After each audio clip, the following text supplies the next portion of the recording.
Hi friends, మీకు ఈ video నచ్చితే లైక్ చేయండి, సబ్స్క్రైబ్ చేయండి. మనీషా అటుగా వెళ్తూ ఉంటే, ఏ మనీషా ఆగో, నీ ప్లాన్ ఇలా రివర్స్ అవుతుంది అని నైట్ కలలో కూడా అనుకొని ఉండవు కదా. నీది ఘోరమైన ఓటమి. ఇప్పుడు నువ్వు మాత్రమే పరాయి దానివి. నీ ప్లాన్ అయిపోయింది. ఇప్పుడు నెక్స్ట్ ఏ ప్లాన్ చేస్తున్నావు? నీ ప్లాన్ ఏదైనా సరే, గెలుపు మాత్రం నాదే.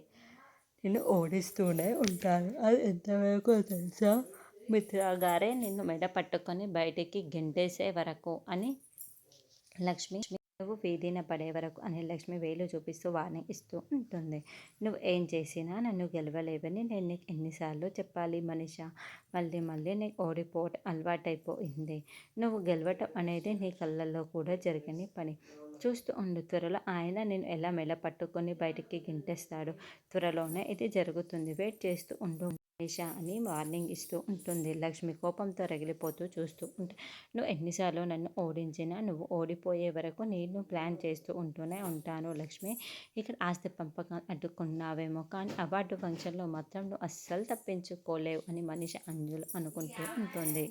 మరి ఫంక్షన్లో కూడా లక్ష్మి మనిష ప్లాన్ని తిప్పికొడుతుందా అన్నది నెక్స్ట్.